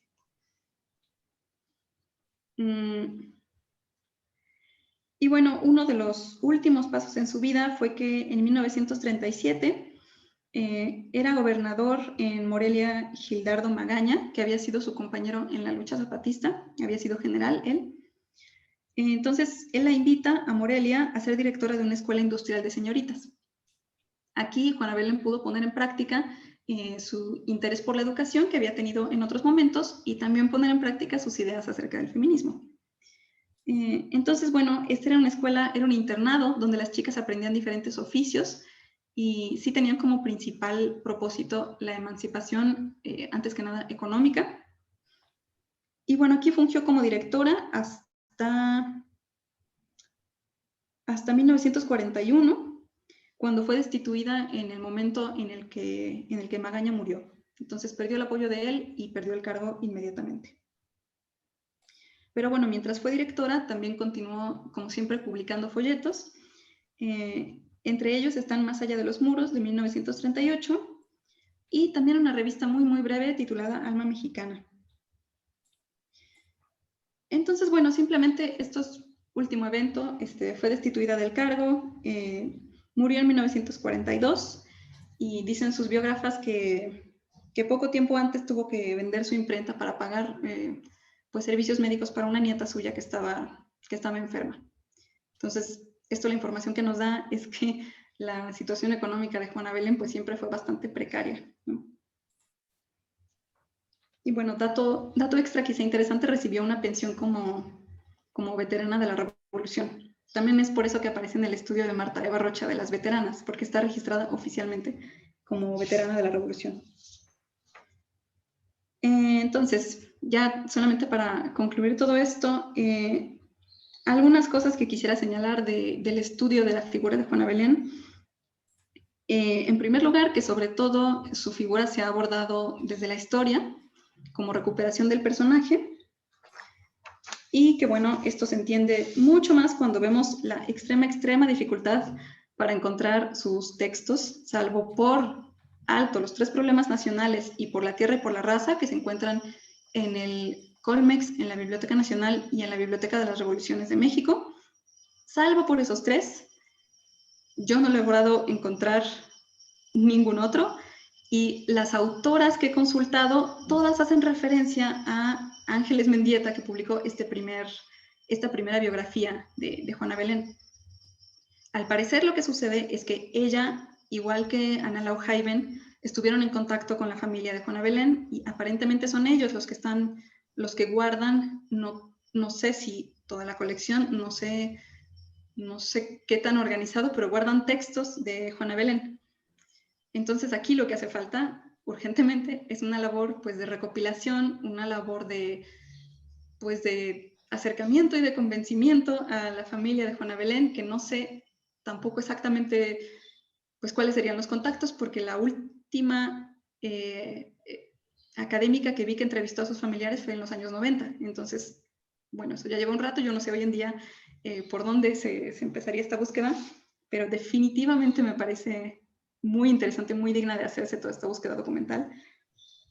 Bueno, sé también, hay cartas, hay folletos y hay manifiestos, hay algunos en el AGN, hay algunos en el Archivo Histórico de la Secretaría de Relaciones Exteriores, sobre todo cartas, me parece, con, pues sí, con los exiliados en Texas. También hay algunos textos en el Centro de Estudios de Historia de México con Dumex, según Analao Hayden. Pero lo que no es claro, para nada claro, es si en algún lugar hay números de Vesper. Porque cartas, sí hay referencias específicas a cajas que están en estos archivos en el AGN, pero números de Vesper no lo he logrado hasta ahora y bueno, es digamos un reto. Y bueno, también, último detalle, sí me parece muy sorprendente que no estén en ningún lado, porque si uno ve en los periódicos de la época, se menciona Vesper muy seguido. Es decir, sí se conocía Vesper, sí tenía un público lector y sí estaba muy bien posicionado entre las publicaciones de esta época. Incluso cada vez que mencionan que a Juana Belén la encarcelaron, siempre dicen Juana Belén, la directora del periódico Vesper. Es decir, es claro que la gente reconocía cuál era este periódico, entonces no entiendo por qué no está guardado de una manera accesible.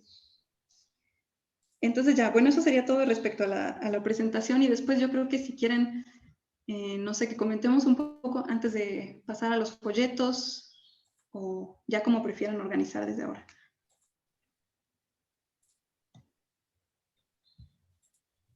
Bibliografía. A lo mejor, bueno,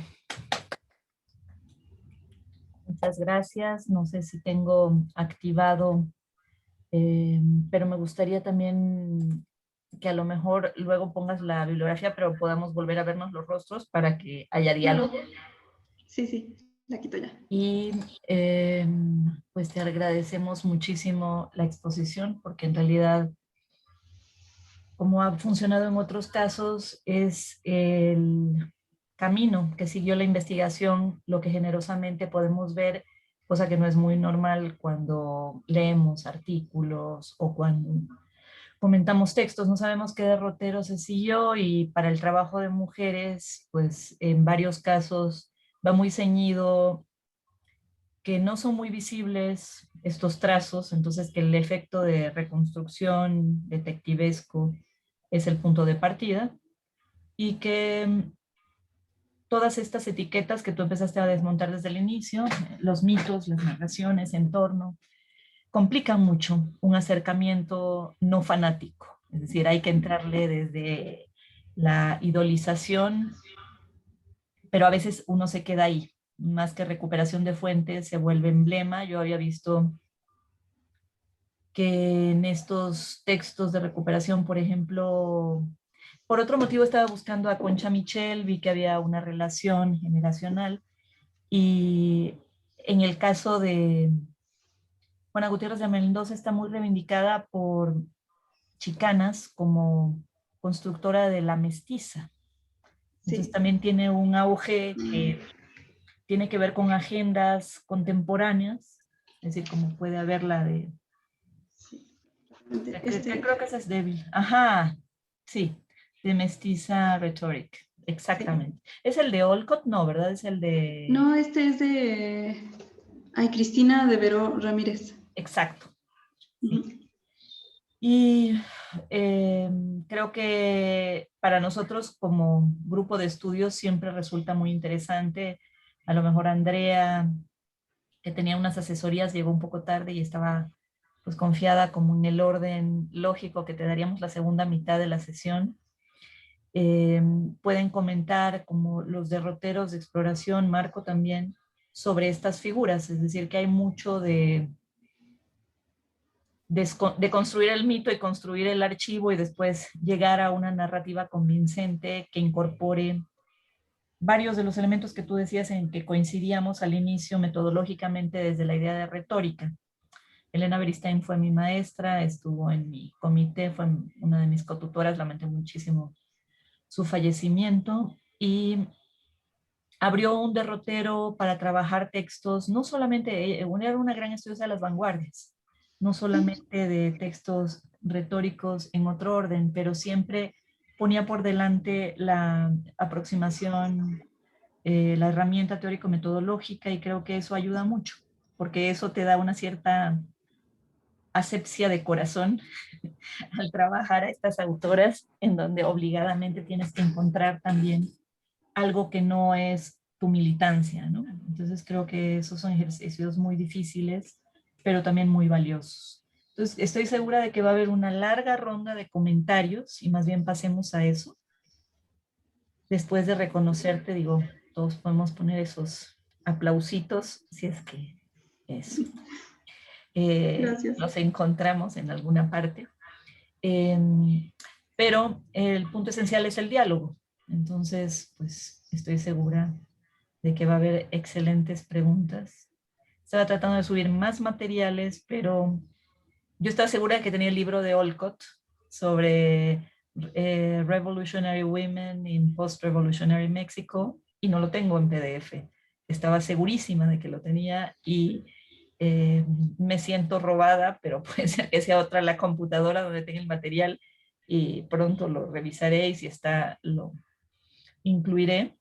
Pero creo que hay varias posibilidades de diálogo entre mujeres revolucionarias en un México postrevolucionario que abre un diálogo sin duda muy, muy rico. Entonces dejo de tomar la palabra y veo manitas alzadas, virtuales o físicas. Y no, mientras se animan, pues como se imaginarán, lo que llevo de la investigación, pues no lo he podido hacer en bibliotecas físicas, entonces prácticamente todos los artículos que yo cité, todos los libros, los tengo igual en versión digital. Si a cualquiera le interesa cualquier cosa, yo se los paso con todo el gusto. Mil gracias. Aprovechen la generosidad. Eh, sí, yo también había consultado con Dumex y no recuerdo que estuviera Vesper. Había cartas. No recuerdo la publicación en sí. Andrea, sí. Bueno, primero una disculpa, lamento muchísimo haber llegado tarde y bueno, mis comentarios probablemente sean como en relación con cosas que quizá explicaste antes de que yo entrara, justo cuando estabas en la parte del indigenismo que me habría encantado escuchar como ampliamente, fue cuando entré. Entonces me dejó muy interesada lo que nos contaba sobre el grupo Indoamérica, que pertenecía a este grupo. No sé si haya como algún dato de quién más ha participado, quién más participaba en ese grupo. Creo que es muy interesante porque justo son estos momentos en los que se organizan en el indoamericanismo y que tienen además la raíz como muy de la parte indígena o del sustrato indígena que están como considerando.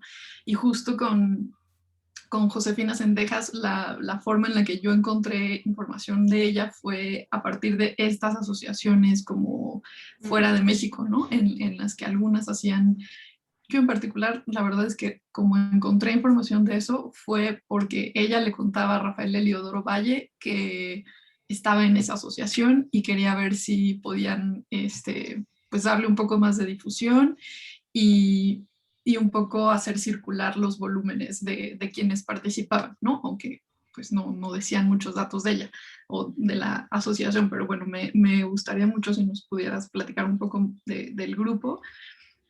También me interesó mucho este cambio de postura. Creo que es interesante lo que dices sobre cómo busca la particularidad de las razas y de los géneros.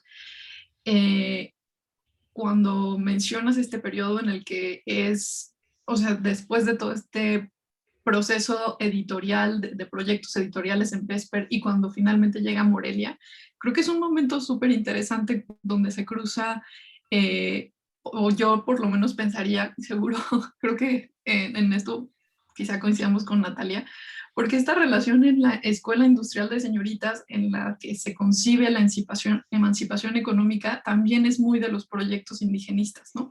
Es muy de los proyectos en los que están en otros grupos pensando en que desde estos oficios pueden vender, pueden generar cierto nivel de autonomía, pueden generar ciertos circuitos de consumo con el turismo o con, no sé, con un mercado, ir abriendo un pequeño mercado de cosas, y de alguna manera desde ahí se puede construir una emancipación económica para los indígenas. Entonces creo que es muy interesante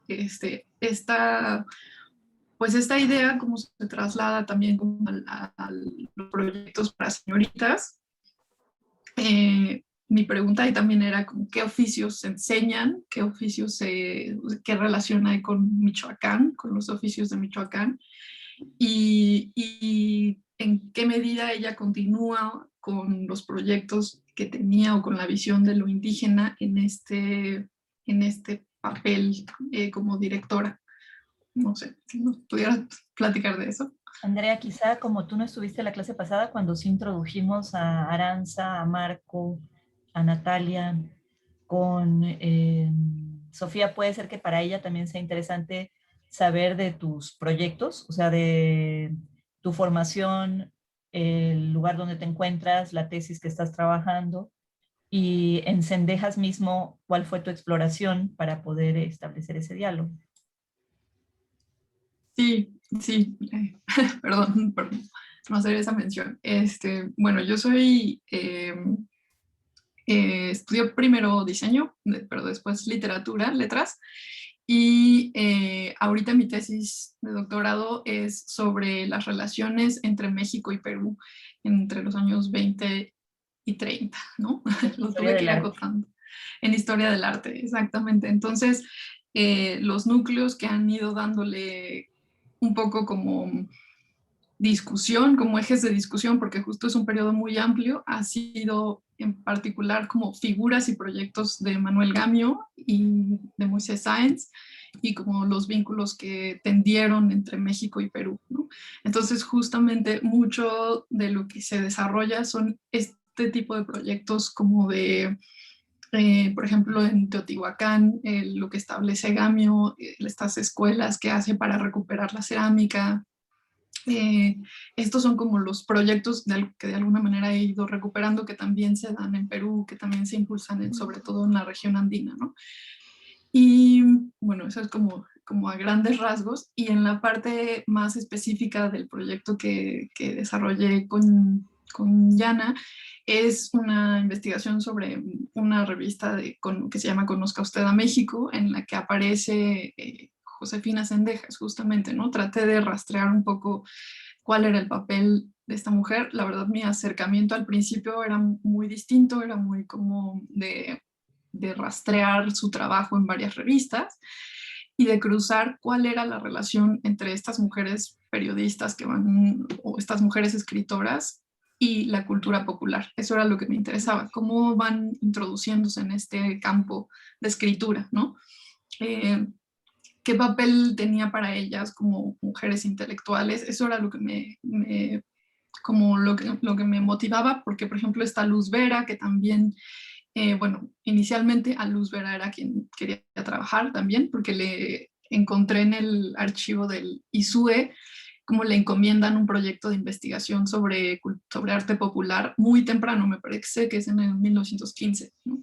Entonces es como desde la universidad. Creo que hay una relación interesante entre los temas de la cultura popular, el indigenismo y las mujeres periodistas y educadoras, ¿no? O maestras. Entonces, esa relación entre cultura popular, magisterio, feminismo, me parecía muy interesante. Ahora le he ido agregando a partir de la tesis otra vez, que es el protestantismo, qué relación hay entre estas organizaciones femeninas, algunas feministas, no todas, pero y las mujeres y el protestantismo estadounidense que está impulsando estos proyectos por el voto, pero igual por otras, por el deporte, ¿no? O sea, no solo eso, sino...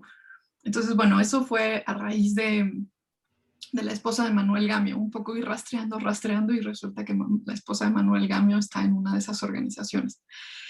Pero bueno, ya un poco yéndome hacia atrás, pues esta fue un poco, escucho como lo que cuenta sobre Juana Belén, y creo que me enfrentaba de alguna manera a esa ausencia de textos, quizá como sí publicó los cuentos, Josefina Cendejas, sí había algunos materiales más como, sobre todo en el fondo reservado, con unas ilustraciones preciosas. Creo que esa es la otra parte que ya no pude explorar más, porque tenía unas ediciones increíbles, pero al mismo tiempo como la fama que alcanza es básicamente fuera de México gracias a estas organizaciones como transnacionales, ¿no?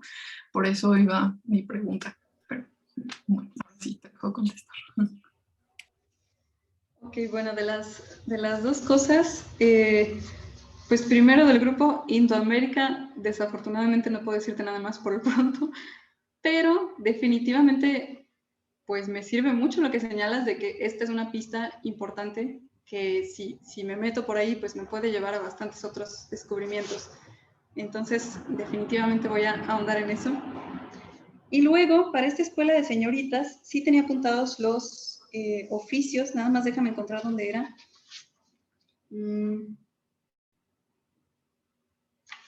Desmonte.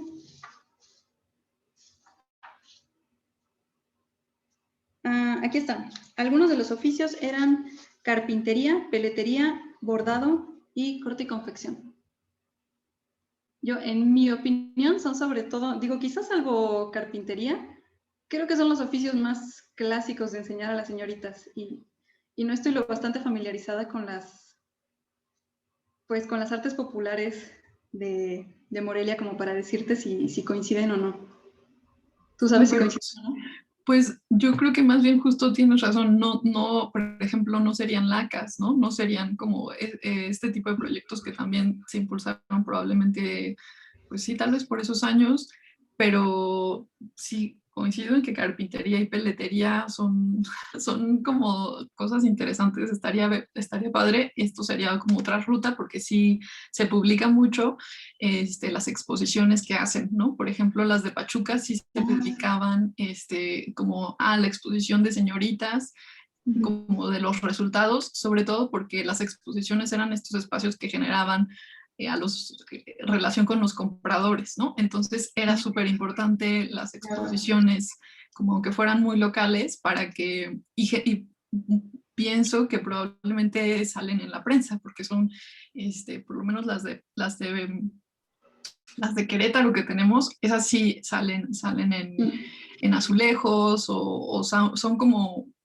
anunciadas también en Guadalajara. Hay hay varias como exposiciones las exposiciones de señoritas. Generalmente se dice qué presentaban y cuáles eran las más sobresalientes. Pienso que esa podría ser otra beta de exploración más amplia. Sí, sin duda. Sí, muchas gracias. Y luego yo creo que en la relación de Juana Belén respecto al indigenismo y respecto a los proyectos educativos que se estaban haciendo desde el gobierno, yo por la imagen que me he dado hasta ahora, yo siento que ella tenía una relación un poco ambivalente con las iniciativas gubernamentales, porque a nivel ideológico era claro que ella estaba como plenamente en desacuerdo, tanto con los proyectos educativos como con esta noción del indigenismo, que además ella los veía muy cercanos. Como aparece en los folletos, ella considera que estas campañas educativas lo que estaban haciendo en gran parte era borrar las identidades diversas de los grupos indígenas, borrar las lenguas, que me parece muy, ¿cómo decirlo?, visionario de su parte, ¿no? En ese momento estar como observando cómo estos proyectos educativos estaban borrando identidades, bueno, no sé. Entonces, ella efectivamente, ella vincula estas dos cosas en su discurso, hace una crítica muy fuerte en sus textos, pero también, y yo creo que debido a su situación económicamente precaria, pues también en diversos momentos de su vida se vio obligada a trabajar para el gobierno, a pedir subsidios del gobierno. Entonces, pues yo creo que tenía una relación ambivalente un poco en contra de ella misma, ¿no? Porque no había de otra.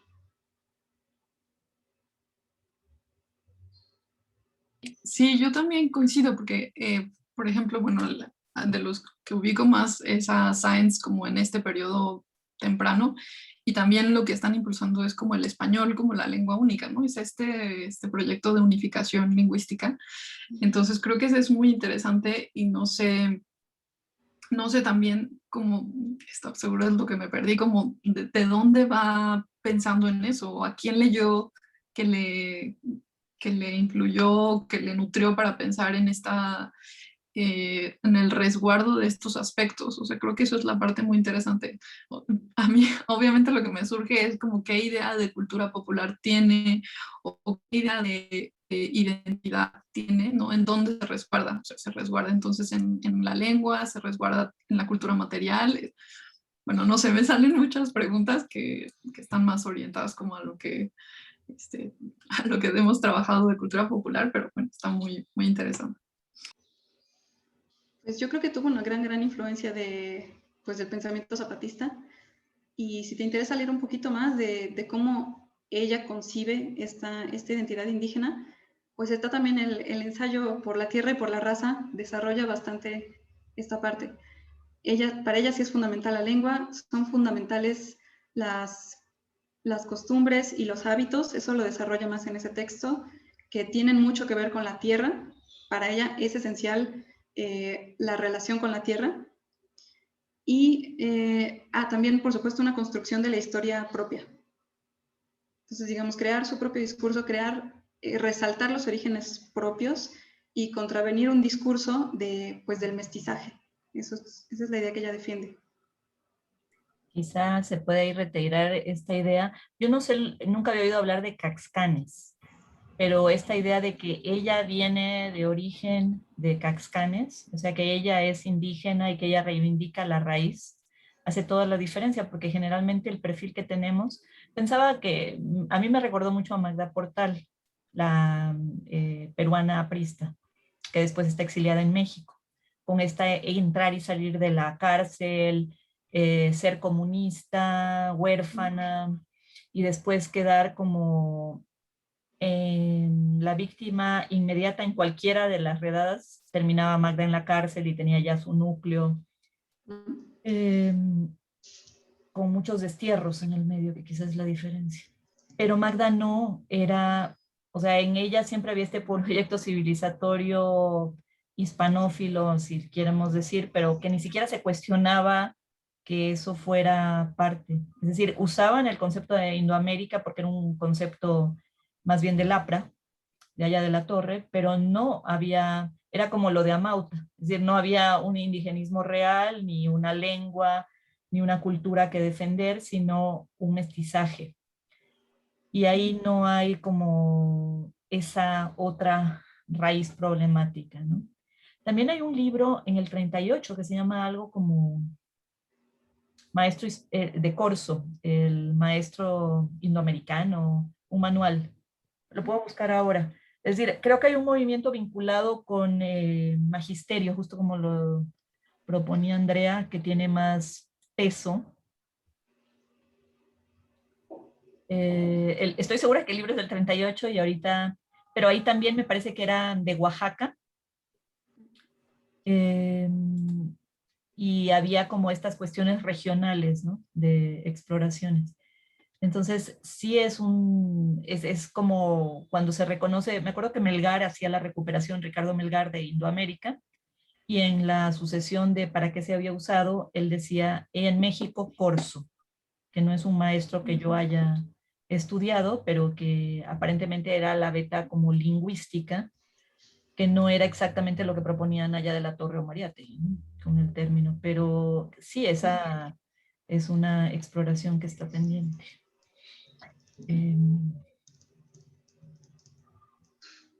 Quizás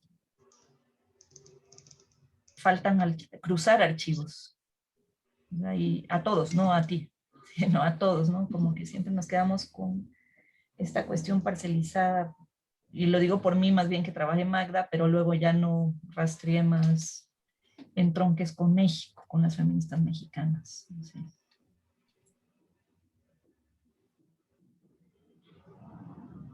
¿Alguien más que quiera? Sí, Aranza.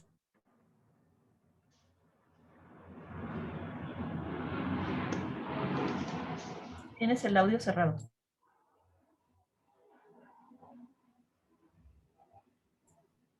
Aranza, ¿no puedes conectar el audio? ¿No? después.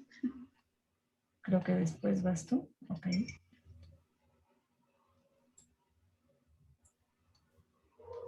Alguien más, y puede ser desde cualquier óptica, ¿no? No tiene que ser ni de feminismo ni de revistas, es decir, hay muchos otros temas que están adentro.